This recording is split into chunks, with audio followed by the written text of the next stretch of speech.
राजस्थान के एक छोटे से गांव में एक पुरानी और विशाल हवेली थी, जिसे लोग भूतिया हवेली के नाम से जानते थे।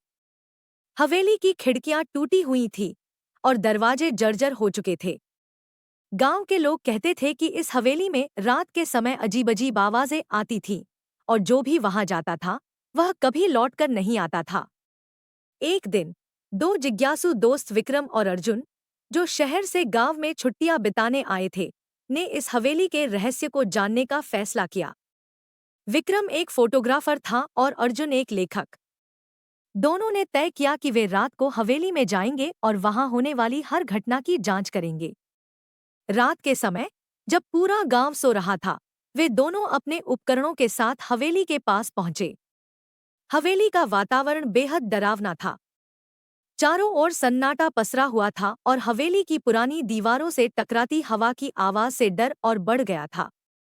दोनों ने अपनी हिम्मत को जुटाकर हवेली का दरवाजा खोला और अंदर प्रवेश किया। अंदर का दृश्य बेहद भयानक था। हर कोने में धूल की मोटी परतें, दीवारों पर मकड़ियों के जाले और जर्जर फर्नीचर बिखरा हुआ था।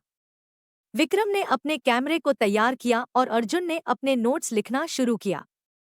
जैसे ही वे हवेली के अंदर बढ़े, उन्हें एक अजीब सी ठंडक महसूस हुई। अचानक उन्हें एक कमरे से किसी के फुसफुसाने की आवाज सुनाई दी। वे दोनों धीरे धीरे उस कमरे की ओर बढ़े। कमरे में पहुंचते ही उन्होंने देखा कि वहां एक पुराना झूला हिल रहा था, जबकि हवा का कोई झोंका नहीं था। विक्रम ने तुरंत कैमरा चालू किया और झूले की वीडियो बनाने लगा। तभी अर्जुन ने दीवार पर एक पुरानी तस्वीर देखी। तस्वीर में एक परिवार था, माता-पिता और दो बच्चे। तस्वीर के नीचे लिखा था, ठाकुर प्रताप सिंह का परिवार। अर्जुन ने सोचा कि शायद इस परिवार का इस हवेली से कोई संबंध है। तभी विक्रम ने एक और अजीब बात नोट की। झूला अचानक से रुक गया और एक जोर की आवाज के साथ कमरे का दरवाजा बंद हो गया। दोनों दोस्त डर गए, लेकिन उन्होंने हार नहीं मानी और हवेली के रहस्यों को जानने के लिए आगे बढ़े। वे अगले कमरे में पहुंचे, जहां उन्हें एक पुराना और जर्जर बक्सा मिला। बक्से को खोलते ही उन्हें उसमें एक डायरी मिली। डायरी ठाकुर प्रताप सिंह की थी। डायरी में लिखा था कि उनके परिवार पर एक प्राचीन शाप था, जिसने उनकी मौत के बाद उनकी आत्माओं को इस हवेली में बांध दिया था। ठाकुर ने लिखा था कि केवल एक सच्चा दिल और साहसी व्यक्ति ही इस शाप को तोड़ सकता है। डायरी पढ़ते ही विक्रम और अर्जुन ने तय किया कि वे इस शाप को तोड़कर ठाकुर के परिवार की आत्माओं को मुक्त करेंगे। उन्होंने डायरी में लिखे निर्देशों का पालन करना शुरू किया। हवेली के तहखाने में जाकर उन्होंने एक प्राचीन मूर्ति पाई, जिसके बारे में डायरी में बताया गया था। मूर्ति के पास एक शिलालेख था, जिसमें लिखा था कि इस मूर्ति के सामने सच्चे दिल से प्रार्थना करने पर ही आत्माओं को मुक्ति मिल सकती है। दोनों दोस्तों ने मूर्ति के सामने बैठकर प्रार्थना की।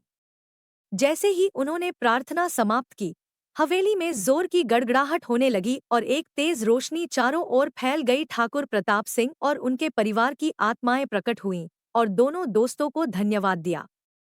आत्माओं ने कहा, आपकी साहस और सच्चाई ने हमें मुक्त कर दिया। अब हम शांति से जा सकते हैं।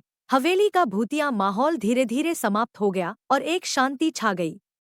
विक्रम और अर्जुन की यह बहादुरी और सच्चाई की खोज ने उन्हें गांव में ही नहीं, बल्कि पूरे राज्य में प्रसिद्ध कर दिया।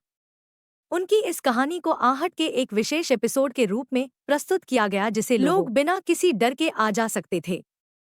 इस कहानी ने सभी को यह सिखाया कि सच्चाई और साहस की हमेशा जीत होती है, चाहे रास्ता कितना भी कठिन क्यों न हो।